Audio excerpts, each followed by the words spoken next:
As we come on the air this morning, President Trump is over in Sicily in southern Italy. Here he is posing for a group picture with other world leaders. This image decidedly less controversial than the one from Thursday, where the president seemed to brush past the leader of Montenegro to get to the front of the pack there. Yeah, he was trying to get in his position for that photograph. In a few hours, President Trump will board Air Force One and depart Italy. He's going to arrive back in Washington this evening after a whirlwind foreign trip that took him to 5 countries in 8 days. And the president will come home to new developments in an ongoing FBI investigation into possible collusion between Russia and his campaign. That investigation now hitting close to home with key advisor and son-in-law Jared Kushner under scrutiny. So much to cover this morning, and we begin with ABC's Cecilia Vega, who's over in Sicily traveling with the president. Cecilia, good morning to you. A beautiful morning, guys, here in Sicily. The president and the White House are considering this first foreign trip abroad a total success. But when he heads back home to Washington tonight, he goes there with a full political crisis on his hands. This morning, President Trump is center stage in Sicily as he winds down his first trip abroad. But back home, the spotlight now is on his son-in-law advisor, Jared Kushner. U.S. intelligence officials intercepted communications of the Russian ambassador during the transition, who claimed that Kushner wanted to use secure Russian facilities as a back-channel way of talking to the Kremlin. Kushner wanted to discuss policy like strategy in Syria.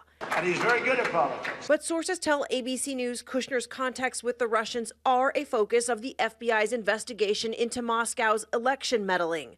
He is among the White House aides likely to be interviewed. He has not been accused of any wrongdoing. And these are contacts that might have been totally innocent and benign. But intelligence officials worry that Russians had a very specific plan to target those in Trump's orbit. ABC News has learned the president's sons, Eric and Don Jr., were summoned to an emergency session at the FBI's New York field office earlier this month. The reason?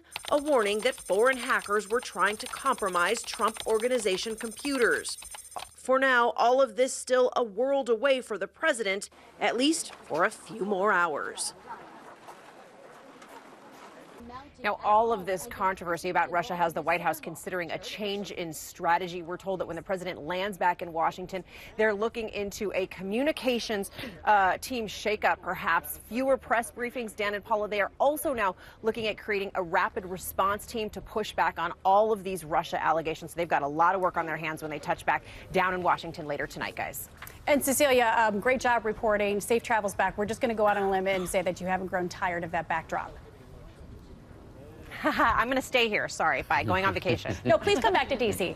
All right, Cecilia, great job reporting and safe travels to you. Joining us now from Washington is ABC News contributor Alex Castellanos. Alex is a Republican strategist and a Trump supporter. Okay, Alex, let's get right to the news of the day.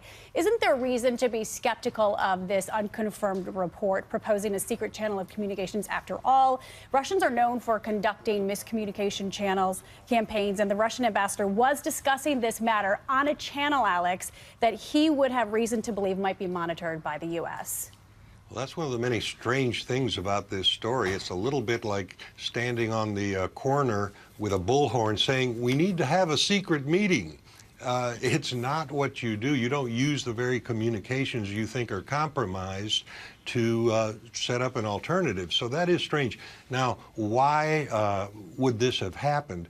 There may be a serious explanation, but there may be an innocent one, too. And that is that the Trump campaign and transition were concerned that everything that might have been picked up by other intelligence matters was being leaked by the Obama administration, was being leaked to the press, and would undermine transition efforts. And it turns out they were right.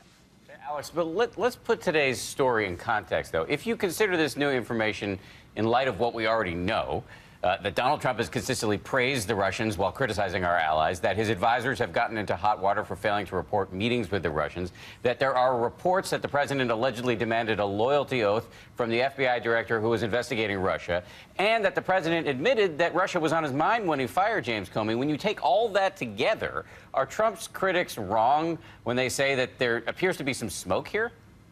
Well, I think there appears to be some smoke, certainly, but there also appears to be some ice.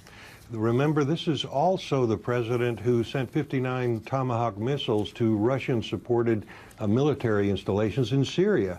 Putin didn't like that. This is also the president, by the way, who's expanded NATO's presence on the Eastern Front in Europe against Russian interest.